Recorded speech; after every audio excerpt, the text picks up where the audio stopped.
නමෝ තස්ස භගවතු අරහතෝ සම්මා සම්බුද්දස්ස නමෝ තස්ස භගවතු අරහතෝ සම්මා සම්බුද්දස්ස නමෝ තස්ස භගවතු අරහතෝ සම්මා සම්බුද්දස්ස.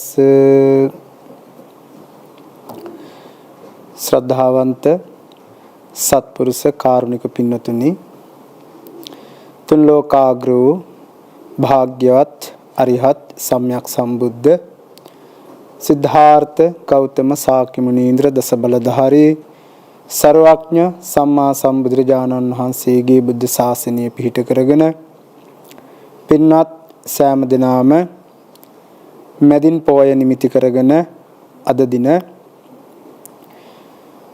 කය වචනය සංවර කර ගැනීම වශයෙන් සීලයක පිහිටලා සිතේ සමාධියක් ඇති වෙන ආකාරයෙන් භාවනා කමඨහන් වල යෙදෙමින් මේ මොහොතේදී සෑම දිනම සූදානම් වෙන්නේ පිළිවෙලින් පවත්වගෙන එනු ලබන අභිධර්මයට ආරම්භයක් අභිධර්ම සම්භාසනී කියන වැඩසටහනේ අද දිනට નિયમિત පාඩම් මාලාවේ ඒ පාඩම අදට යෙදিলা තියෙන පාඩම ආරම්භ කිරීමට සූදානම් වෙන්නේ. මේ වෙනකොට අභිධර්මයේ ඉගෙන ගන්න ආධුනික පින්වත් සෑම දෙනාම චිත්තකාණ්ඩයේ බෙදීම් සහිතව චිත්තකාණ්ඩය ඉගෙනගෙන තියෙනවා. ඉතින් අපි මෙතෙක් කතා කළේ චෛතසික කාණ්ඩය. චෛතසික කාණ්ඩයේ අන්‍ය සමාන රාශිය යටතේ අන්‍ය සමාන චෛතසිකත් අකුසල රාශිය යටතේ අකුසල චෛතසික සමූහයත් මේ වෙනකොට අපි කතා කරලා අවසන් කරා. අදට යෙදিলা තියෙන චෛතසික පාඩමේ අවසාන පාඩම සෝබන චෛතසික රාශිය සාකච්ඡා කරන්නට. ඉතින් අපි මේ වැඩසටහනේදී බලාපොරොත්තු වෙන්නේ මූලික වශයෙන් චෛතසික ටික හොඳට බෙදලා විසඳව දැන ගැනීම සහ කෙටියෙන් ඒ චෛතසිකය හඳුන්වන ඒ චෛතසිකය ගැන දැනගත යුතු කෙටි අදහස හොඳට මතක තියාගන්නට පාඩම් කරගන්නට උත්සාහවත් වීම තමයි මේ පාඩම් වලදී ඉතාමත් වැදගත් කාරණය. හේතුව අපි ඉදිරියට අභිධර්ම සංප්‍රයෝග සංග්‍රහ ආදී දේවල් ඉගෙන ගන්නකොට ඉතාමත් වැදගත් මේ චෛතසික ධර්ම චිත්ත චෛතසික ධර්ම හොඳට පාඩම් කරලා තිබීම. ඉතින් අද දවසේදී අපි කතා කරන්න ඉගෙන ගන්න පාඩම් කරගන්නට උත්සාහවත් වෙන්න හදන්නේ සෝබන චෛතසික 25ක් තියෙනවා. ඉතින් ඒ සෝබන චෛතසික 25 තමයි අද පාඩමට ඇතුළත් වෙන්නේ. ඉතින් අපි කලින් චිත්තකාණ්ඩයේ සිත් බෙදීම කතා කරනකොට අපි සෝබන චෛතසික සෝබන සිත් කතා කළා. ඒ සෝබන සිත් වල යෙදෙන චෛතසික තමයි සෝබන චෛතසික කියලා කියන්නේ. අපි ඒ සෝබන සිත් අපේ මතකයට ගත්තොත් අසෝබන සිත් 30කුත් ඒ වගේම සෝබන සිත් 59කුත් කතා කළා. සෝබන සිත් අපි මතක් කරගත්තොත් කාම සෝබන සිත් 24කුත් රූපාවචර සිත් 15කුත් අරූපාවචර සිත් 12කුත් ලෝකෝත්තර සිත් කෙටියෙන් 8කුත් දීර්ඝ වශයෙන් 40කුත් කතා කරලා තියෙනවා. මේ සිත්වල යෙදෙන මේ සිත්වල පමණක් යෙදෙන චෛතසික සමූහයට කියනවා සෝබන චෛතසික කියලා. අකුසල සිත් 12 විතරක් යෙදෙන චෛතසික 14ක් කතා කළා. ඉතින් අකුසල සිත් වලට පස්සේ සෝබන සිත් තමයි අපි කතා කළේ. ඉතින් සෝබන සිත් ගත්තාම කුසල සිත්, විපාක සිත්, ක්‍රියා සිත් වශයෙන් සෝබන සිත බෙදලා තියෙනවා. ඉතින් සෝබන සිතේ ස්වභාවය තමයි ඉෂ්ට කාන්ත මනාප ස්වභාවයක් සෝබන සිතක් උපදිනකොට ඇති වෙනවා. ඉතින් ඒ සෝබන සිත්වල යෙදෙන චෛසිකයෝ සෝබන චෛසිකයෝ හැටියට අපි අද ඉගෙන ගන්නට සූදානම් වෙන්නේ. බලමු මොනවද මේ සෝබන චෛතසික 25. කොහොමද අපි මේ සෝබන චෛතසිකේ ස්වභාවය කෙටියෙන් මතකේ තියාගන්නේ පාඩම් කරන්න කියලා අපි බෝඩ් එකට ගිහිල්ලා බලමු. සෝබන චෛතසික 25. මේ සෝබන චෛතසික 25 අපිට කොටස් දෙකකට කඩන්න පුළුවන්. සෝබන චෛතසික 25 කොටස් දෙකකට. සෝබන චෛතසික 25න් 19ක් සෝබන සාධාරණ චෛතසික. සෝබන චෛතසික 25න් 19ක් සෝබන සාධාරණ චෛතසික. සෝබන සාධාරණයි කියලා කියන්නේ අඩුවක් නැතුව සෑම සෝබන සිතකම අනිවාර්යෙන් යෙදිය යුතුයි. මේ චෛතසික 19න් එකක්වත් නැතුව සෝබන සිතක් උපදින්නේ නැහැ. කාමාවචර සෝබන සිත් 24ත්, රූපාවචර 15ත්, අරූපාවචර 12ත්, ලෝකෝත්තර 8ක් හෝ 40ක් කියන කිසිඳු සෝබන සිතක් මේ චෛතසික 19න් එකක්වත් නැතිව උපදින්නේ නැහැ. ඒ නිසා සෑම සෝබන සිතකම යෙදිය යුතු නිසා අනිවාර්යෙන් තිබිය යුතුයි. නැතිව සෝබන සිතක් උපදින්නේ නැති නිසා ඒකට කියනවා සාධාරණයි. සෝබන සිතක අනිවාර්යයෙන්ම යෙදිය යුතුයි. නොයෙදුනොත් එකක් හරි අඩුම වශයෙන් මේ 19න් එකක් හරි යෙදෙන්නේ නැත්නම් සෝබන සිතක් උපදින්නේ නැහැ. අනිවාර්යයෙන්ම සෝබන සිතක් උපදිනවා නම් මේ සෝබන චෛතසික 19න් එකක් මේ 19ම එකට උපදින්නට ඕනේ. 19 ගියාට පස්සේ තව සෝබන චෛතසික 6ක් ඉතුරු වෙනවා. ඒ සෝබන චෛතසික 6 නැතිව කුසල සෝබන සිතක් උපදින්න පුළුවන්. සමහර සෝබන සිත උපදින්නට පුළුවන්. ඒ සෝබන චෛතසික 6 සමහරක් අවස්ථාවල යෙදෙනවා, සමහරක් අවස්ථාවල යෙදෙන්නේ නැහැ. ඒ සෝබන චෛතසික 6න් සමහර සෝබන චෛතසික සෝබන සිතක් උපදින්නට අනිවාර්ය එකක් වෙන්නේ නැහැ. අපි ඒ කොහොමද වෙන්නේ කියලා අපි චෛතසික 25 ගැන කතා කරලා දැනගෙන අපි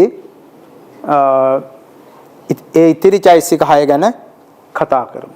එතකොට මේ සෝබන සාධාරණ චෛතසික 19න් ඉස්සෙල්ලම 7ක් තියෙනවා. මේ 7 අපි නිතරම කතා කරන එකක් තමයි ශ්‍රද්ධාව. අපි කියනවානේ නිතරම අපි ශ්‍රද්ධා සම්පන්න වෙන්නට ඕන. පින්කමක් කරනකොට ශ්‍රද්ධාව තියෙන්නට ඕන. ඒ වගේම පැහැදීමකින් යුක්තව වැඩ කරන්නට ඕනි. පැහැදීම ශ්‍රද්ධාව කියන්නේ මොකද්ද? ශ්‍රද්ධාව කියලා කියන්නේ පැහැදීම. පහදින ස්වභාවය තමයි ශ්‍රද්ධාව. සද්ධා අපි සාමාන්‍යයෙන් සිංහලෙන් කියන ශ්‍රද්ධාව පැහැදීම කියලා කියනවා. මොකද්ද මේ ශ්‍රද්ධා චෛතසිකයේ ස්වභාවය? බුද්ධ ආදී වස්තුන් කෙරෙහිද, කියන්නේ බුද්ධ, ධම්ම, සංඝ කියන ත්‍රිවිධ රත්නයේ කෙරෙහිද, පැහැදිය යුතු අරමුණු කෙරෙහිද, පැහැදිය යුතු අරමුණු කෙරෙහිද, පැහැදීම නොහොත් විශ්වාස කිරීම සද්ධාව නම් වේ. ඒතර ශ්‍රද්ධාව කියලා කියන්නේ බුද්ධ ආදීන් වස්තුන් කෙරෙහි බුදුරජාණන් වහන්සේගේ ගුණ කෙරෙහි පැහැදෙනවා. පැහැදෙන්න නම් බුදුරජාණන් වහන්සේගේ ගුණස්කන්ධය කෙරෙහි විශ්වාසයක් තිබිය යුතුයි. පැහැදිය යුතු අරමුණු කෙරෙහි සාමාන්‍යයෙන් අපි ගත්තොත් යම් කිසි දෙයක් කරනකොට අපි හිතමුකෝ තිරිසන් සතෙකුට කෑම බීම ටිකක් දුන්නොත් ඒ කෑම බීම ටික දීලා හොඳ ක්‍රියාවලියක් සිද්ධ කළොත් ඒ සතාට මෛත්‍රිය කරුණාව පෙරදරි කරගෙන උදව් උපකාර කළොත් එහි ඒ හොඳ දෙයක් කිරීම ඒ දේ හොඳයි කියන විශ්වාසය පැහැදීමක් තියෙනවා. එතකොට එහෙම පැහැදෙනකොට අපි දැන් අපි සාමාන්‍යයෙන් ගත්තොත් ඒ වගේ අවස්ථාවලදී අපි සතුටු වෙනවා, විශ්වාස කරනවා, පැහැදෙනවා ඒ කරුණ කෙරෙහි. ඕනම කෙනෙකුට ඒ දේ කරන්න පුළුවන්. දැන් තුරුණුවන් කෙරෙහි පහදින අයත් ඉන්නවා, නොපහදින අයත් ඉන්නවා. නමුත් සමාජයේ යම්කිසි හොඳ දේවල් කරාම පැහැදීමට ලක් වෙනවා, ප්‍රශංසාවට ලක් වෙනවා, විශ්වාසයෙන් යුතුව කටයුතු කරනවා. ඒ පැහැදීම විශ්වාසය තමයි මෙන්න මේ කියන ශ්‍රද්ධාව කියලා කියන්නේ. මේ ශ්‍රද්ධා චෛසිකය නැතුව කුසල සිතක් උපදින්නට බෑ. පැහැදීමකින් තොරව කුසල සිතක් උපදින්නේ නැහැ. එහෙනම් මේ ශ්‍රද්ධාව කියන්නේ මොකක්ද? බුද්ධ ආදී වස්තුන් කෙරෙහිද, පැහැදිය යුතු අරමුණු කෙරෙහිද, හොඳ අරමුණු කෙරෙහි, හොඳ දේවල් කෙරෙහි පැහැදීමද නොහොත් විශ්වාසය. පැහැදීම හෙවත් විශ්වාසය තමයි ශ්‍රද්ධාව කියලා කියන්නේ. විශ්වාසය, ශ්‍රද්ධාව. දෙවැනි එක සති. සති කියන්නේ අපි සාමාන්‍යයෙන් කියනවානේ සිහියෙන් ඉන්නවා කියලා. සිහියෙන් ඉන්නවා. සතිය කියලා පාවිච්චි කරනවා. නිතර සිහියෙන් ඉන්නවා කියලා කියනවනේ. සතිය කියලා කියන්නේ කුසල ධර්ම විෂයෙහි. කියන්නේ කුසල ධර්ම විෂයෙහි සිතට මේ අකුසල ධර්ම විෂයෙහි. කුසල ධර්ම විෂයෙහි නෙවෙයි, අකුසල ධර්ම විෂයෙහි. අපි අකුසල ධර්ම ඉගෙන ගත්තානේ. ලෝභ, දෝෂ, මෝහ ආදී වශයෙන් ලෝභ, ද්වේෂ ආදී ලෝභ දිට්ඨිමාන, දෝෂ, ඉස්සා, මච්චරිය, කුක්කුච්ච ආදී වශයෙන් අකුසල ධර්ම ඉගෙන ගත්තානේ. ඒ අකුසල ධර්මයන් සමග උපදින අකුසල සිත් තියෙනවා. අන්නේ අකුසල විෂයෙහි සිතට යන්නට නොදී, අකුසල පැත්තට සිත ගමන් කරන්නට නොදී, අකුසල ආරම්මන පැත්තට සිත ගමන් කරන්නට නොදී කුසල පක්ෂේහිම සිත පිහිටුවනවා. කුසල පක්ෂේහිම සිත පිහිටුවනවා. ඒ ස්වභාවය තමයි මේ සතිචෛසිකයේ තියෙන්නේ. සතිචෛසිකය හැමතිස්සෙම කරන්නේ අකුසල පැත්තට යන්න ඉඩ නොදී, අකුසල ආරම්මණයන්ගෙන් පැත්තට ගිහලා අකුසල සිත් උපදවන්නට ඉඩ නොදී නිරන්තරයෙන්ම කුසල පක්ෂයේම සිත පිහිටුවනවා. දැන් සාමාන්‍යයෙන් අපි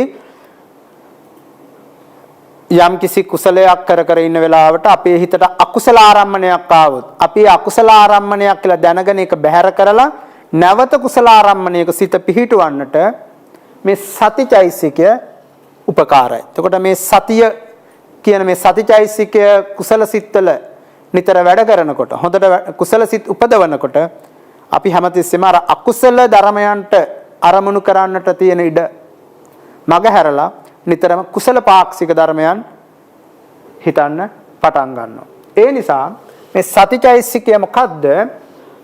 කෙටියෙන් මතක තියාගන්න ඕන. අකුසල ධර්ම විෂයෙහි සිතට යන්නට නොදී, අකුසල ධර්ම පැත්තට හිතට යන්නට නොදී කුසල පක්ෂයෙහි, කුසල ධර්මයන්හි පිහිටුවන ස්වභාවය. එතකොට මේ සතිචෛසික මොකද්ද කරන්නේ? අකුසල පැත්තට යන්න දෙන්නේ නැහැ. නැවත කුසල පක්ෂේම සිත පිහිටුවනවා. කුසල ආරම්මණයකම සිත පිහිටුවනවා.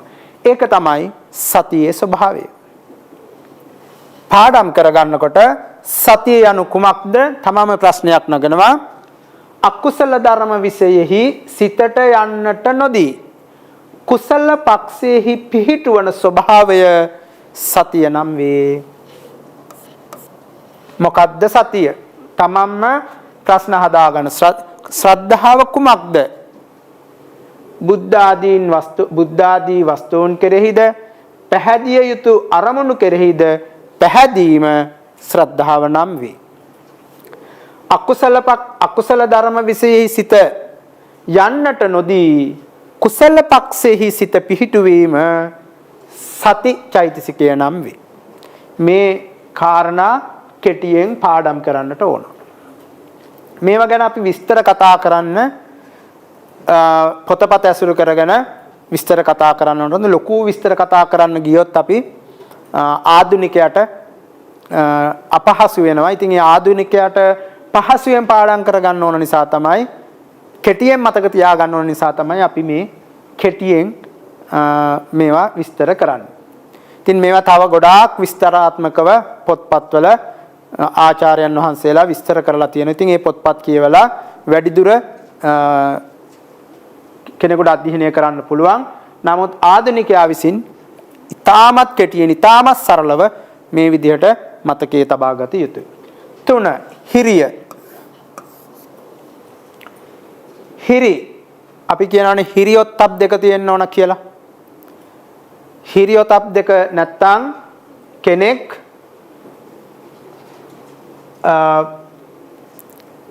හැමතිස්සෙම අකුසල ධර්මයන් තමයි සිද්ධ කරන්නේ. ඒ නිසා හිරි කියලා කියන්නේ පාපය පිළිකුල් කරන. හිරිය හැමතිස්සෙම කරන්නේ මේ පව් දේ කරන පාප ධර්මයන්. පව් වැඩ අපි සමාජයේ ගත්තොත් පව් වැඩ. අකුසල කර්ම අකුසල කරන අකුසල ඒව හැමතිස්සෙම පිළිකුල් කරනවා. හිරිය ස්වභාවය ඒක තමයි. හිරිය ස්වභාවය තමයි අකුසලය හැමතිස්සෙම පිළිකුල් කරන පාපය පිළිකුල් කරනවා. පාපය පිළිකුල් කරන ඒ විතරක් නෙමෙයි පාපයට ලැජ්ජාවන පව පිළිකුලුත් කරනවා පාපයට ලැජ්ජාවක් ඇති වෙනවා. පව කරන්න ලැජ්ජයි. එහෙනම් පාපය පිළිකුල් කරන පාපයට ලැජ්ජාවන ස්වභාවය හිරිය නම් වේ. මේකට විරුද්ධ ධර්මය අපිට හම්බුණ අකුසල පාක්ෂිකයි. හිරි අහිරික කියලා හම්බුනනේ පවට ලැජ්ජා නොවන ස්වභාවය, පව පිළිකුල් නොකරන ස්වභාවය තමයි අහිරික නාමයෙන්. මෙතන හිරි කියලා කියන්නේ ඒකේ විරුද්ධ ස්වභාවය. පාපයේ පිළිකුල් කරන ස්වභාවය, පාපයට ලැජ්ජා වන ස්වභාවය තමයි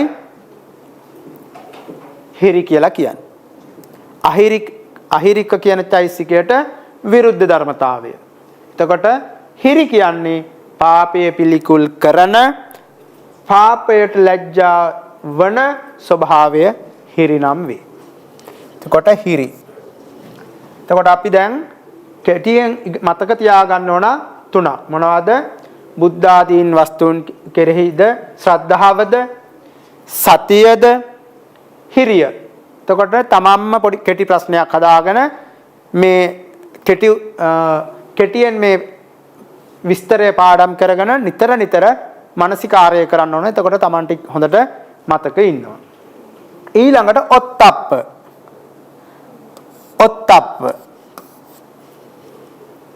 මේකට විරුද්ධ ධර්මතාවය අපි අකුසල චෛසිකවලදී ඉගෙන ගත්තා. අනොත්තප්ප කිව්වේ පාපයට බිය නැහැ. පාපයෙන් තැති ගන්නෙ නැහැ. හැබැයි ඔත්තප්ප කියලා කියන්නේ ඒකට විරුද්ධයි. කුසල පාක්ෂිකයි, සෝබන පාක්ෂිකයි. මොකද? පාපයට බියවනවා. පව් කරන්න බයයි. ඔත්තප්පේ තියෙන ඔත්තප්පය හැමතිස්සෙම කරන්නේ පව් කරන්න බයයි. පාපයෙන් තැති ගන්නවා. පාපය කරාට පස්සේ එහි විපාකාදී දේවල් මතක් වෙනකොට තැති ගන්නවා. එතකොට මේ ඔත්තප්පය කියන්නේ පාපයට බියවන, ඒ වගේම පාපයෙන් තැති ගන්නා වූ ස්වභාවය ඔත්තප්පයයි. ඔත්තප්පේ නම් වේ. පාපයට බියවන, පාපයෙන් තැති ගන්නා ස්වභාවය ඔත්තප්පේ නම් වේ. ඊළඟට 5 අලෝභය. අලෝභයත් ලෝභයට විරුද්ධයි. ලෝභය කියන්නේ නිතරම අරමුණෙහි ඇලෙන ස්වභාවය. අලෝභය කියන්නේ අරමුණෙහි නොඇලෙන. අරමුණෙහි නොඇලෙන ස්වභාවය. ඒ වගේම ලෝභයට විරුද්ධ ස්වභාවය. අරමුණෙහි ඇලෙන්නෙත් නැහැ. ලෝභයට හැමතිස්සෙම විරුද්ධ වන ස්වභාවයට කියනවා අලෝභය. අරමුණෙහි නොඇලෙන ලෝභයට විරුද්ධ වන ස්වභාවයට කියනවා අලෝභය. අදෝස. අදෝස කියන්නේ අකුසල පාක්ෂික ද්වේෂයට, දෝෂයට විරුද්ධයි. මොකද්ද මේ අදෝස කියන්නේ? අරමුණෙහි නොගැටෙන. අරමුණත් එක්ක ගැටෙන්නේ නැහැ. අරමුණට නොගැටෙන, අරමුණට විරුද්ධ නොවන දෙකක්. අරමුණට නොගැටෙන, අරමුණට විරුද්ධ නොවන අද්වේෂය. දෝෂයට විරුද්ධ ස්වභාවය. අරමුණෙහි නොගැටෙන, අරමුණට විරුද්ධ නොවන දෝෂයට විරුද්ධයි. එයා හැමතිස්සෙම ද්වේෂ චෛතසිකයට විරුද්ධයි. ඒ ස්වභාවය තමයි දෝෂය කියලා කියන්නේ. මොකද්ද? නැවත මතක් කරොත් අරමුණෙහි නොගැටෙන, අරමුණට විරුද්ධ නොවන ද්වේෂයට විරුද්ධයි. ඒක තමයි ද්වේෂයේ තියෙන ස්වභාවය. ඊට පස්සේ తත්‍ර මජ්ජත්තතා. తත්‍ර මජ්ජත්තතා. తත්‍ර මජ්ජත්තතා කියලා කියන්නේ සෝබන චිත්ත සම්ප්‍රයුක්ත ධර්මයන්ගේ. මොකද්ද මේ සෝබන චිත්ත සම්ප්‍රයුක්ත ධර්ම කියලා කියන්නේ?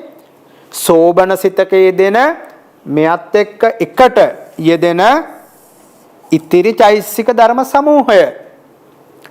ඒවා අපි චෛසික සංප්‍රයෝග සංග්‍රහවලදී අපිට ඉගෙන ගන්නට පුළුවන්. කොයි වගේ ප්‍රමාණ කුසල සෝබන සිතක උපදිනවද කියන එක. එතන මේ తත්‍ර මජ්ජත්තතා කියලා කියන්නේ සෝබන චිත්ත සංප්‍රයුක්ත ධර්මයන්ගේ වේගය අඩු වැඩි වන්නට නොදී, වේගය අඩු වැඩි වන්නට නොදී සමව පවත්නා ස්වභාවය. සමව පවත්නා ස්වභාවය. මොකද්ද? తත්‍ර මජ්ජත්තතා. తත්‍ර මජ්ජත්තතා කියන්නේ මොකද්ද කියලා අපේ හිතින් අපි ප්‍රශ්නයක් හදාගත්තොත් උත්තරේ තමයි සෝබන චිත්ත සංප්‍රයුක්ත ධර්මයන්ගේ වේගය අඩු වෙන්නෙත් නැතුව වැඩි වෙන්නෙත් නොදී, වේගය අඩු වැඩි වෙන්නට නොදී සමව පවත්නා ස්වභාවය తත්‍ර මජ්ජත්තතාව. එතකොට මෙතන අපි කතා කරා චෛසික 7ක්. මොනවාද 7? සද්ධාව කිව්වේ විශ්වාසය. සතිය කිව්වේ අකුසල පැත්තට යන්න නොදී කුසල පක්ෂේම තබා ගැනීම. හිරිය කිව්වේ පාපය පිළිකුල් කරන, පවට ලැජ්ජාවන ස්වභාවය. ඔත්තප්පය කිව්වේ පාපයට බියවන, පාපයෙන් තැති ගන්න ස්වභාවය. අලෝභය කිව්වේ අරමුණෙහි නොඇලෙන, ලෝභයට විරුද්ධ ස්වභාවය. අදෝසය කිව්වේ අරමුණෙහි නොගැටෙන, අරමුණට විරුද්ධ නොවන ද්වේෂයට විරුද්ධ ස්වභාවය. తත්‍ර මජ්ජත්තතා කිව්වේ සියලු සෝබන චිත්ත සංප්‍රයුක්ත ධර්මයන්ගේ වේගය අඩු වැඩි වෙන්නට නොදී සමව පවත්නා ස්වභාවය. ඉතින් මේ 7. එතකොට අපි මේක පාඩම් කරගන්නකොට සද්ධා, සති, හිරි, ඔත්තප්ප, අලෝභ, අදෝස, తත්‍ර මජ්ජත්තතා කියලා ඉක්මනින්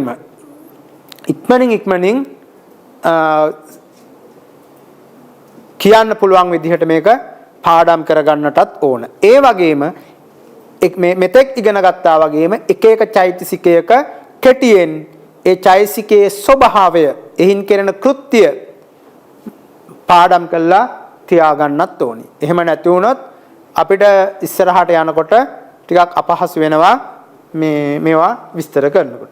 ඊළඟට මේ සෝබන චෛසික 19 ඇතුලේ තියෙනවා යුගල වශයෙන් තියෙන චෛසික සමූහයක්. අපි බලමු මොනවද ඒවා කියලා.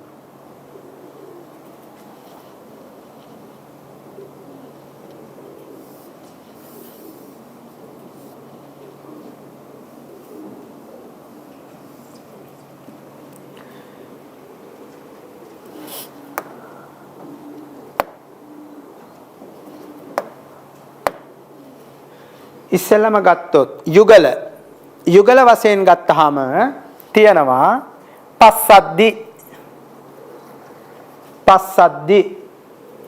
පස්සද්ධිය තමයි පස්සද්ධිය කොටස් දෙකක්. කාය පස්සද්ධිය, චිත්ත පස්සද්ධිය. කාය පස්සද්ධිය සහ චිත්ත පස්සද්ධිය. ඒකට අපි පාඩම් කරගන්න ඕන කාය පස්සද්ධිය, චිත්ත පස්සද්ධිය. මොකද්ද මේ පස්සද්ධිය කියලා කියන්නේ? සෝබන චිත්ත සංප්‍රයුක්ත චෛතසික සමූහයේ සෝබන චිත්ත සංප්‍රයුක්ත චෛතසික සමූහයේ සංසුන් බව නොහොත් සාන්ත බව. මම මේ වෙනත් පාඨකින් යොමු කරලා තියෙනවා. සංසුන් බව නොහොත් සාන්ත ස්වභාවය කාය පස්සද්ධිය නම් වේ. කාය කියන්නේ සිතට, මේ චෛතසිකයන්ට. කාය කියන වචනේ යොදලා තියෙන්නේ චෛතසිකයන්ට නමක් හැටියට. එතකොට සෝබන සිතක සංප්‍රයුක්ත වන චෛතසික සමූහයේ සංසුන් බව නොහොත් සාන්ත බවක් තියෙනවා. සංසුම්, බොහොම කලබල නැහැ. ඒ ස්වභාවය තමයි මේ කාය පස්සද්ධිය. හැමතිස්සෙම කාය කියන්නේ චෛතසිකයන්ට. චිත්ත පස්සද්ධි කියලා කියන්නේ සිතේ.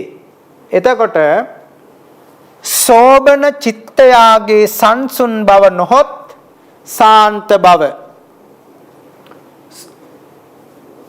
සෝබන චිත්තයාගේ සංසුන් බව නොහොත් සාන්ත බව.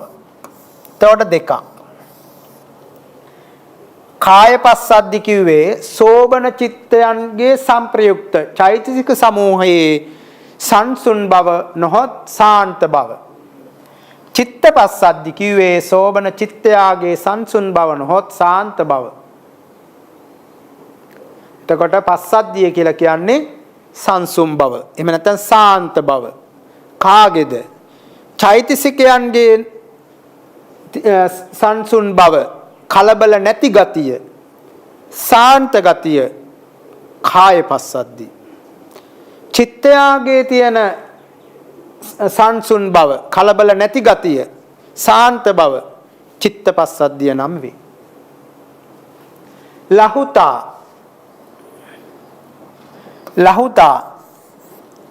ලහුතා කියලා කියන්නේ සැහැල්ලුව. ලහුතා කියලා කියන්නේ සැහැල්ලු බව. සැහැල්ලුයි. මොනවද සැහැල්ලු? කාය ලහුතා. කාය ලහුතා කියලා කියන්නේ අර කලින් කියපු විදිහටම සෝබන චිත්ත සංප්‍රයුක්ත චෛසික සමූහය. කාය කියන එකෙන් ගත්තේ අපි සෝබන චිත්ත සංප්‍රයුක්ත චෛසික සමූහය. ඇයි අපි මෙතන සෝබන චිත්ත සංප්‍රයුක්ත චෛතසික කියලා අනිත් චෛතසිකයන් ගත්තේ නැත්තේ? අනිත් චෛතසිකයන්ගේ සැහැල්ලු බව නැහැ. මේ සැහැල්ලු බව තියෙන්නෙම සෝබන සිතක යෙදෙන චෛතසිකයන්ගේ පමණයි. ඒ නිසා තමයි අපි මේ විශේෂණයක් කරේ සෝබන චිත්ත සංප්‍රයුක්ත චෛතසික සමූහය.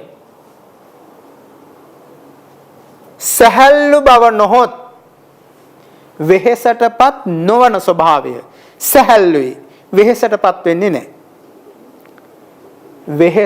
සැහැල්ලු බව නොහොත් වෙහෙසටපත් නොවන බව.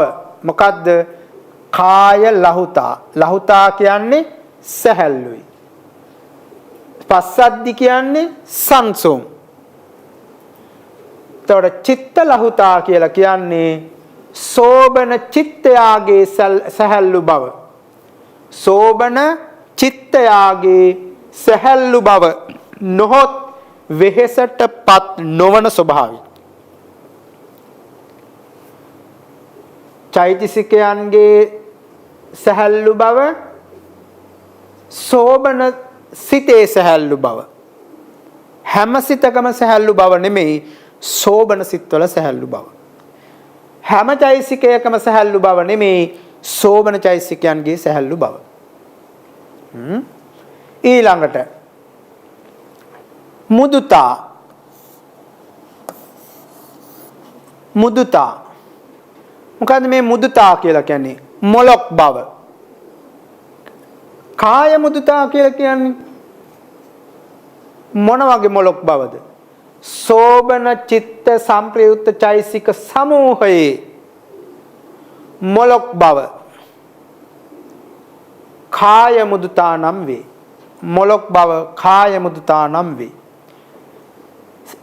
සෝබන චිත්තයාගේ මොලොක් බව මුදු බව මොලොක් මුදු බව චිත්ත මුදුතා නම් වේ. චිත්ත මුදුතා.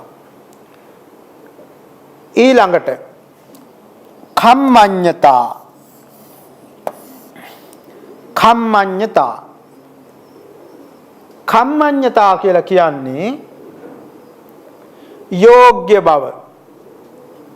සුදුසුයි, යෝග්‍යයි, සුදුසුයි කියන අදහස. මොනවද සුදුසු බව? කාය. කාය කියන්නේ සෝබන චිත්ත සංපයුක්ත චෛසික සමූහයේ. සෝබන චිත්ත සංපයුක්ත චෛසික සමූහයේ යෝග්‍ය බව, සුදුසු බව කාය කම්මඤ්ඤතා නම් වේ. ඒ වගේම චිත්ත කම්මඤ්ඤතා සෝබන චිත්තයාගේ යෝග්‍ය බව චිත්ත කම්මඤ්ඤතා නම් වේ. ඉතින් මේවා හැමතිස්සෙම දෙකක් හැටියට තමයි අපි ගන්නෙ. චෛතසිකයන්ගේ යම් ගුණයක් නම් ඒක කාය. චිත්තයාගේ යම් ගුණයක් නම් ඒක චිත්ත. එතකොට එකම සංසුන් බව, සාන්ත බව, චෛතසිකයාගේ සංසුන් බව, සාන්ත බව කාය පස්සද්දී, චිත්තයාගේ සෝබන චිත්තයාගේ සංසුන් බව, සාන්ත බව චිත්ත පස්සද්දී. සෝබන චෛතසිකයන්ගේ සැහැල්ලු බව කාය ලහුතා, සෝබන චිත්තයාගේ සැහැල්ලු බව කාය චිත්ත ලහුතා. සෝබන චෛතසිකයන්ගේ මොලොක් බව කාය මුදුතා, සෝබන චිත්තයාගේ මොලොක් බව චිත්ත මුදුතා. ඒ වගේම සෝබන චෛතසිකයන්ගේ යෝග්‍ය බව කාය කම්මඤ්ඤතා, සෝබන චිත්තයාගේ මොලොක් බව චිත්ත කම්මඤ්ඤ යෝග්‍ය බව චිත්ත කම්මඤ්ඤතා. අපි බලමු ඉතුරු යුගල ටික.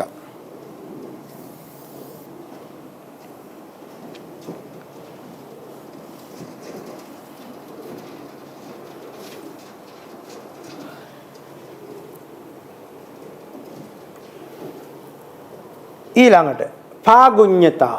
පාගුඤ්ඤතා කියලා කියන්නේ නොගිලන් බව. නොගිලන් බව, හුරු බව. එතකොට කාය පාගුඤ්ඤතා කියලා කියන්නේ සෝබන චෛතසිකයන්ගේ, සෝබන චිත්ත සංප්‍රයුක්ත චෛතසික සමූහයේ නොගිලන් බව.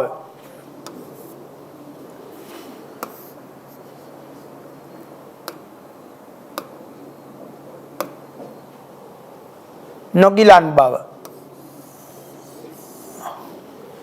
නොගිලන් බව හෙවත් හුරු බවක්. හුරු බවක් තියෙනවා. චිත්ත පාගුඤ්ඤතා කියලා කියන්නේ සෝබන චිත්තයාගේ නොගිලන් බව හෙවත් හුරු බවක් තියෙනවා.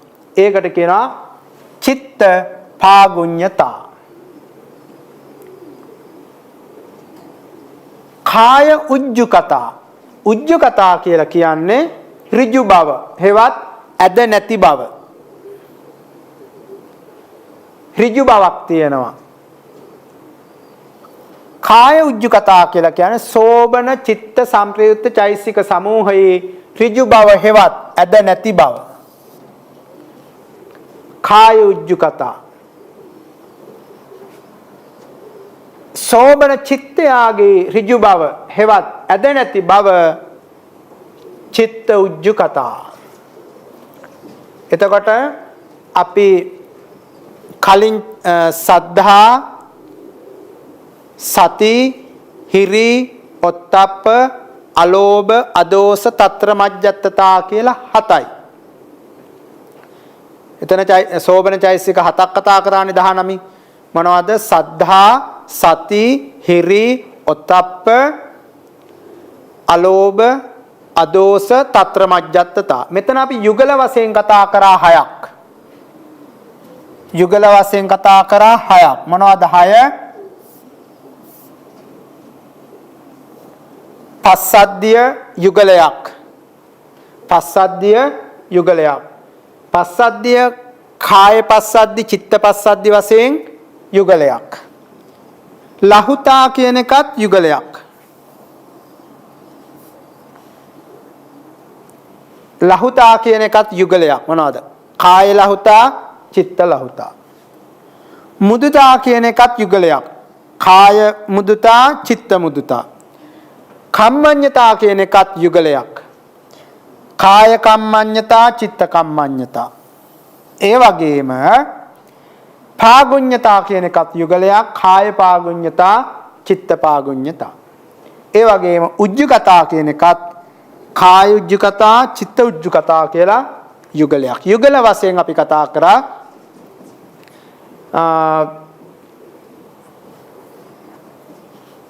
6ක්. එතකොට තියෙනවා 12ක්. 12යි කලින් චෛසික 7යි 19යි. මේ 19 අපි මුලින් කිව්වා වගේ සෝබන සිතක් උපදිනවා නම් අනිවාර්යෙන්ම මේ 19 සෝබන සිතක තිබිය යුතුයි. මේ 19න් එකක්වත් අඩුව සෝබන සිතක් කවදාවත් උපදින්නේ නැහැ.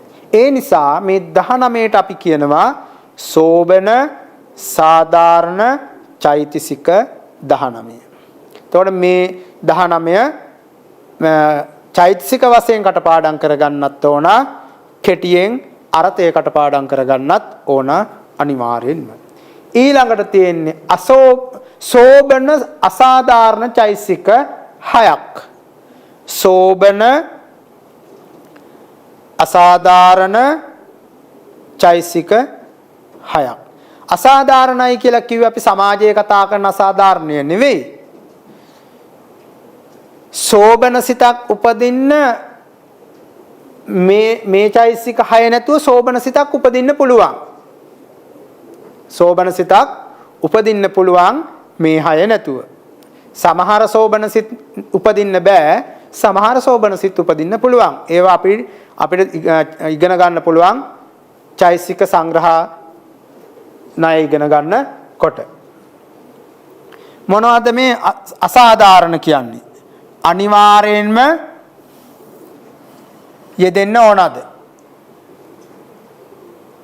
මේ අසාධාරණ සෝබන අසාධාරණ චෛතසික 6ත් අපි 3කට කඩනවා.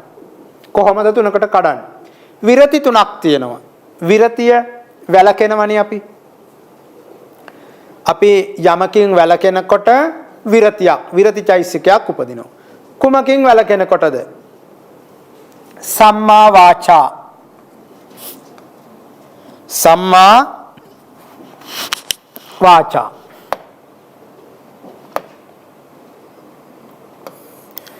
සම්මා වාචා විරති චෛතසික පළවෙනි එක.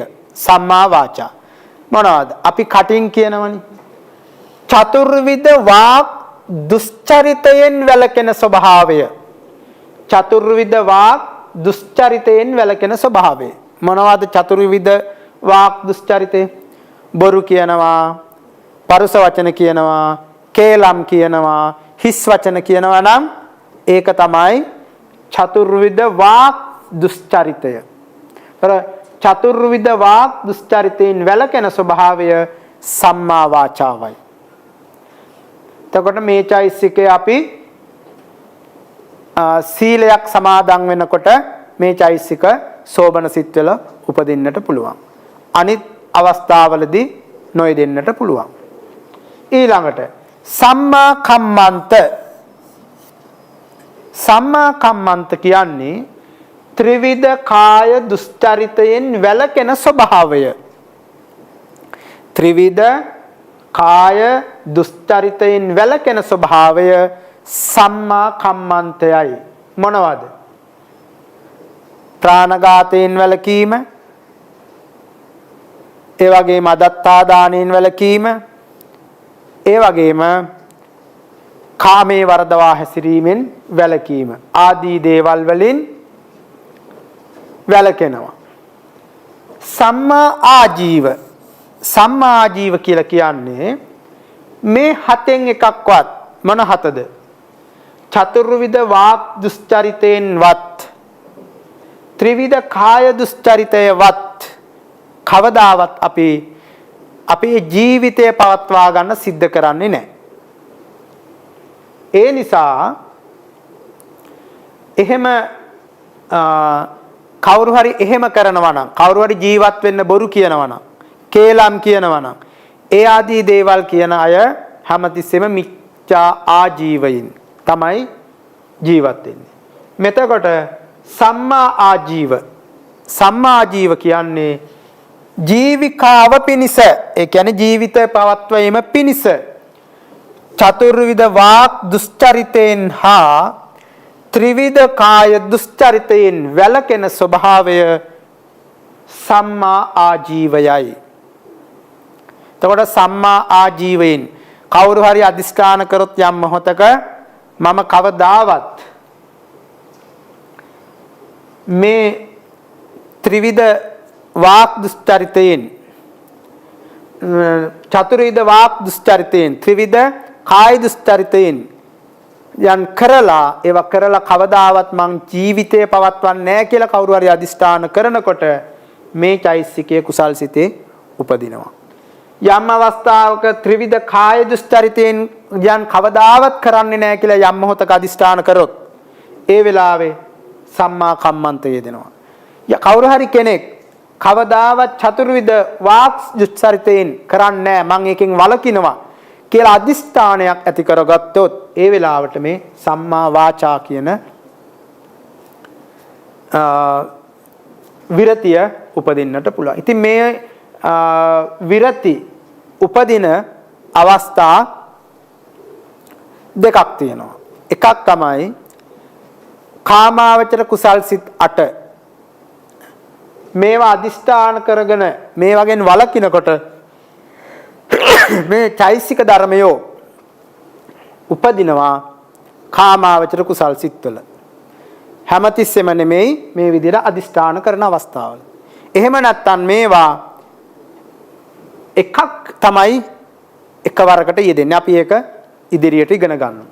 ඒ වගේම මේ තුනම එක පාර උපදින්නේ ලෝකෝත්තර සිත්වල. එතකොට රූපාවචර, අරූපාවචර, දානමය කුසල් වල මේව උපදින්නේ නැහැ. ඒකට ඒවා අවස්ථාවන් අපි ඉස්සරහට පැහැදිලිව ඉගෙන ගමු. ඉතින් මේ චෛසික තුන මොනවද? සම්මා වාචා, චතුර්විධ වාක් දුස්චරිතයෙන් වැළකෙන ස්වභාවයේ සම්මා වාචාව, ත්‍රිවිධ කාය දුස්චරිතයෙන් වැළකෙන ස්වභාවයේ සම්මා කම්මන්තය, ජීවිකාව පිණිස චතුර්විධ වාක් දුස්චරිතයෙන් සහ ත්‍රිවිධ කාය දුස්චරිතයෙන් වැළකීම සම්මා ආජීවයයි. ඊළඟට කරුණා.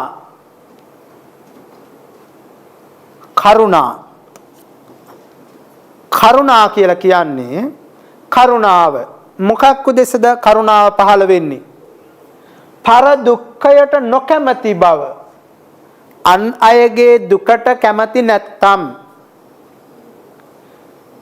අන් අයගේ දුකට කැමති නැති බව හෙවත් දුකෙන් මුදවන්න කැමති බව දුකෙන් මුදවන්න ස්වභාවය කරුණාවයි.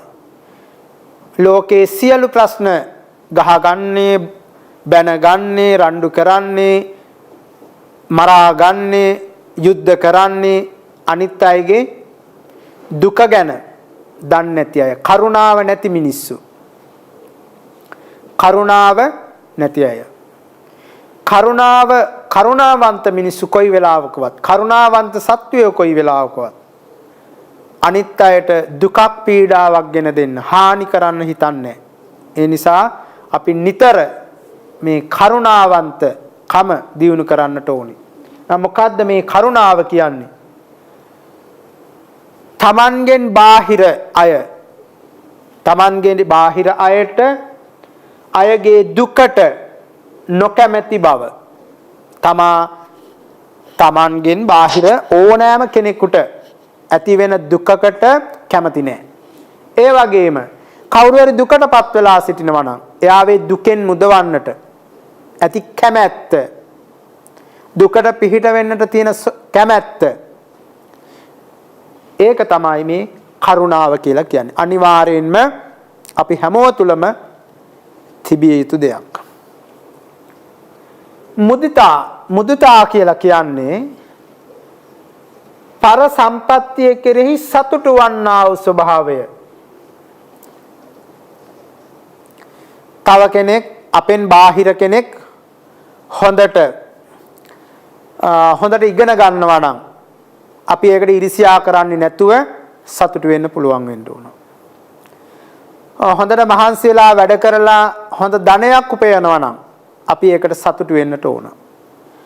හොඳට තමන්ගේ ජීවිත කාව ලස්සනට පවත්වනවා නම් හැම දෙයකින් ආඩ්‍ය වෙච්ච කෙනෙක් බවට පත් වෙලා ඉන්නවා නම් ඒ අය කෙරෙහි අපිට තියෙන්න ඕන මුදිතාවක්. ඒ කියන්නේ ඒ අයගේ සම්පත්තිය සැපය දැකලා සතුටු වෙන්නට පුළුවන් හැකියාවක් තියෙනවා නම් යම් කෙනෙකුට ඒකට කියනවා මුදිතාව. ලෙඩ රෝග හැදිලා ඉන්න කෙනෙකුට උදව් උපකාර කරලා බෙහෙත් හේත් කරලා ඒ කෙනාගේ ලෙඩේ සුව වෙලා සැපයටපත් වෙනවා නම් ඒකට ඇති කැමැත්ත ඒ ස්වභාවය තමයි මුදිතා කියලා කියන්නේ. එහෙනම් පර සම්පත්තිය කෙරෙහි ඒක නිරෝගී සම්පත්තිය වෙන්න පුළුවන්, ධන සම්පත්තිය වෙන්න පුළුවන්, මොනෝ හරි සම්පත්තියක් යමෙකුගේ සැපය පිණිස යමෙකුට උපකාර වෙන දේවල් ලැබෙනවට, දියුණු වෙනවට, වැඩි දියුණු වෙනවට යම් කිසි කෙනෙක් සතුටු වෙනවා නම් ඒකට අපි කියනවා මුදිතාව. ඒ නිසා මේ කරුණා මුදිතා කියන දෙක මේ ලෝකේ ඉන්න හැම සත්වයකටම තිබුණා නම් මේ ලෝකයේ සත්වයන් අතර කිසි ප්‍රශ්නයක් නැහැ. සියලු සත්වයෝ සතුටින් ඉන්නවා. හේතුව හැම සත්වයක්ම කැමති අනිත් සත්වයා සැපෙන් ඉන්නවට. ඒ නිසා එහෙම අපිට හිතන්න පුළුවන් නම් හැම සත්වයක් කෙනෙකුගේම සැපය ප්‍රාර්ථනා කරන්න පුළුවන් නම් අපි නිරන්තරයෙන්ම මුදිතාවෙන් යුක්තව කටයුතු කරනවා. ඉතින් කරුණා මුදිතා කියලා කියන්නේ කරුණා කියලා කියන්නේ පර දුක්ඛයට නොකැමැති බව හෙවත් දුකෙන් මුදවන ස්වභාවය. මුදිතා කියන්නේ පර සම්පත්තිය කෙරෙහි සතුටු වන්නා වූ ස්වභාවය. අවසාන එක පඤ්ඤා. වැදගත්ම චෛතසිකය මොනවා තිබ්බත් වැඩක් නැහැ ප්‍රඥාව නැත්නම්. මොකද්ද ප්‍රඥාව කියන්නේ? ප්‍රඥාව තමයි මේ චෛතසිකයන් අතර තියෙන බලවත් මේක. ඒක මේ ප්‍රඥාව දියුණු කරොත් පාරමිතාවක් හැටියට දියුණු කළොත් ඉහළම තැන තමයි සර්වඥතා ඥානය. එතනින් හා ප්‍රඥාවේ දියුණු කරන්න තැනක් නැහැ.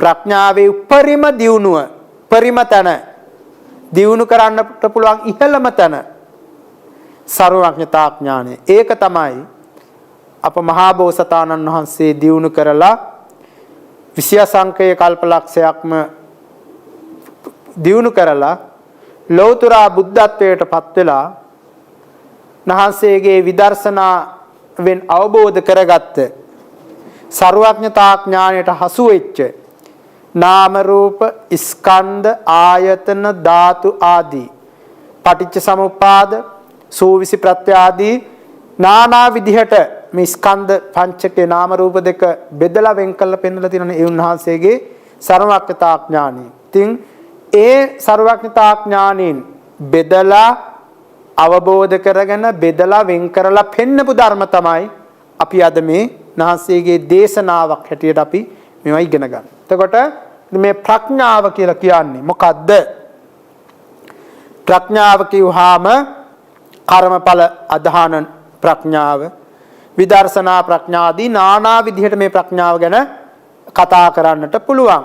නමුත් මේ ප්‍රඥාව කියන්නේ මොකද්ද කියලා කෙටියෙන් හඳුනා ගන්නවා නම් අපි සාමාන්‍යයෙන් සිතේ ලක්ෂණය කතා කරානි මුලදී. සිතේ ලක්ෂණය කොමක්ද? සිත කියන්නේ අරමුණු දැනගැනීමේ ලක්ෂණයෙන් යුක්තයි. සිතේ ලක්ෂණය තමයි, සිතේ කෘත්‍යය තමයි අරමුණ දැනගන්නවා. අරමුණ දැනගැනීමෙන් එහා දැනගැනීමක් සිතට තිබ්බේ නැහැ. ඒ නිසා ප්‍රඥාව කියලා කියන්නේ සිතින් අරමුණ දැනගන්නවටත් වඩා විශිෂ්ට දැනගැනීමක්. කොහොමද?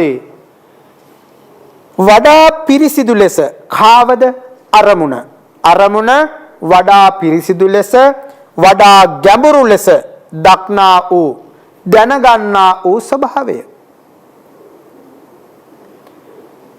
අරමුණු වඩා පිරිසිදු ලෙස වඩා ගැඹුරු ලෙස අරමුණු දක්නා වූද දැනගන්නා වූද ස්වභාවය ප්‍රඥාව නම් වේ.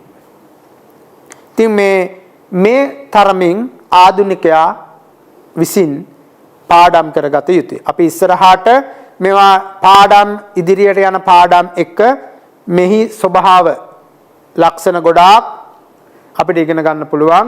ප්‍රඥාවේ බොහෝ පැතිකඩ තියෙනවා. අපි මේ පැතිකඩවල් ඉගෙන ගන්නට කලින් ප්‍රඥාව මොකක්ද කියන එක කෙටියෙන් හඳුනගෙන කෙටියෙන් මතකයේ තබා ගන්නට උත්සාහවත් වෙන්නට ඕන. ඉතින් මෙතන අපි කතා කරා චෛතසික 25ක්. මේවට කියන සෝබන චෛතසික 25. සෝබන චෛතසික 25 දෙකට කඩලා තිබුණා. සෝබන සාධාරණ 19යි සෝබන අසාධාරණ චෛතසික 6යි. සෝබන 19න් යුගල තිබුණා 6ක්. ඒකේ යුගල 6 තිබ්බ චෛතසික 12ක්. ඒ වගේම සද්ධාදී තනි චෛතසික තිබුණා 7ක්. එතන 19යි. ඊට පස්සේ මේ 6 විරති 3කට කැඩුවා. අප්‍රමාණ්‍ය 2කට කැඩුවා. ඒ වගේම ප්‍රඥාව 1කට කැඩුවා. අසාධාරණ චෛතසික. මේ විදිහට මේ පාඩම හොඳට බලලා කෙටියෙන් සඳහන් කරගෙන හොඳට පාඩම් කරගන්නට ඕනේ. ඉතින් Tamanට පුළුවන් නම් අභිධර්මයේ සම්බන්ධව ලියලා තියෙන පොත්පත් කියවලා වැඩිපුර කරුණොත් Tamanගේ ජීවිතයට එකතු කරගන්නට පුළුවන්. මොකද අපි ගොඩක් ගැඹුරින් මේවා කතා කරන්නේ නැත්තේ අභිධර්මයේ ඉගෙන ගන්න බය සමාජයේ මතයක් හැදිලා තියෙනවානේ. අභිධර්මයේ ඉගෙන ගන්න බයයි, අභිධර්මයේ හරි අමාරුයි කියලා මතයක් ඇදිලා තියෙන නිසා අපි මේ තාමත් සරලව තාමත් කෙටියෙන් මේවා කියලා දෙන්නේ ආධුනිකයාට බය නැතුව මේවා පහසුවෙන් ඉගෙනගෙන අභිධර්ම පිටකය හොඳට හදාarලා බුදුරජාණන් වහන්සේ දේශනා කරපු ධර්මය හොඳට අවබෝධ කරගන්නට උදව්වක් උපකාරයක් අත්වලක් හැටියට. ඉතින් අද දවසේ අපි කතා කළේ සෝබන චෛතසික 19. ඉතින් මේ සෝබන චෛතසික 25, සෝබන සාධාරණ චෛතසික 19 සහ සෝබන අසාධාරණ චෛතසික 6 කියන මේ චෛතසික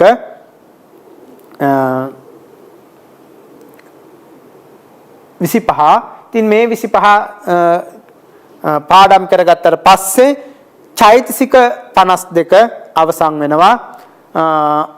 අන්‍ය සමාන චෛතසික රාශියේ චෛතසික 13ක්, අකුසල රාශියේ චෛතසික 14ක්, ඒ වගේම සෝබන චෛසික 25 වහම චෛසික 52ක් හතරක් නෙමෙයි චෛසික 52ක් අපි ඉගෙනගෙන තියෙනවා. ඒකේ බෙදීම් ටික කතා කරලා තියෙනවා. ඊළඟ පාඩමින් අර චිත්තකාණ්ඩයේ අවසානයේ වගේ මම ප්‍රශ්න ටිකක් හදලා දෙනවා. ඒ ප්‍රශ්න ටිකට තමන්ම පොත්පත් බලලා වුණත් කමන්නේ ලොකු ගැඹුරු ප්‍රශ්න නෙවෙයි. මේ ඉගෙන ගත්ත ටිකෙන් බෙදීම් ටිකෙන් ප්‍රශ්න ටිකක් හදලා දෙනේ. ප්‍රශ්න ටික බලලා තමන්ම හිතින් කල්පනා කර පාඩම් කරපු ඒ විදිහට ඒ ප්‍රශ්න ටිකට උත්තර ලියලා බලන්න තමන් මේ චෛසික බෙදීම් ටික චෛසිකට ගැන ටික හොඳට අධ්‍යයනය කරලා තියෙනවද ඉගෙනගෙන තියෙනවද පාඩම් කරලා තියෙනවද කියලා බලලා ඊළඟට අපි ඊළඟ පාඩම් වලදී මේ චිත්ත කාණ්ඩයයි චෛසික කාණ්ඩයයි එකතු කරලා සම්ප්‍රයෝග සංග්‍රහණයි කියලා දෙකක් තියෙනවා. අපි ඉස්සරහට ඒවා කතා කරමු. ඉතින් අදට අපි අවසන් කරනවා සෝබන චෛසික පාඩම. හොඳයි, අද දවසේදී පොය දිනේ හේතු කරගෙන අවසාන චෛසික පාඩම සෝබන චෛසික පාඩම සිද්ධ කරන්නට යෙදුණා. ඉතින් මේ තුලින් සිද්ධ කරගන්නට යෙදුණු සකල විපුල කුසල ශක්තිය අපි හැමෝනමින් මිය පරලොව ගියා වූ සියලුම ඥාති වර්ගයාටත් අපවත් වී වදාළ සියලුම සංඝ පීත්‍රුන් වහන්සේලාටත් මේ කුසලයේ පරලොව වශයෙන් පින් අනුමෝදන් වෙලා දුකින් අත්මිදිලා සැපෙන් සැපයටපත් වෙලා ඉක්මන් භවයකදීම ප්‍රාර්ථනීය බෝධියකින් නිවන් දකින්න හේතු වේවා කියලා මියගිය ඥාතින්ට පින් අනුමෝදන් කරනවා.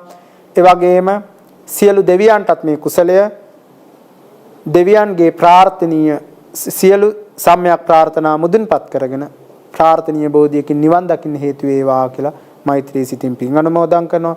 මේ සිද්ධ කරගත් කුසලය අපගේ ආචාර්ය උපාධ්‍යයන් වහන්සේලා ඇතුළු සියලුම සංඝ පීත්‍රුන් වහන්සේලාටත් කල්යාණ මිත්‍ර මහා සංඝ රත්නයටත් ඒ වගේම දෙමව්පියන්ටත් සිව්පසෙන් උපස්ථාන කරන දායක කාරක සෑම දෙනාටත්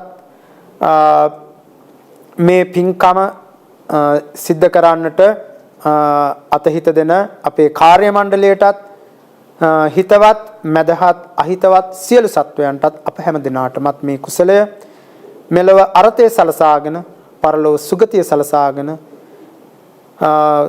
සසර දුක් කෙලවර කරගෙන ඉක්මන් භවයකදීම නිවනින් සැනසෙන්න හේතුපනිශ්‍රේ වේවා කියලා මෛත්‍රී සිතෙන් පින් අනුමෝදන් කරනවා.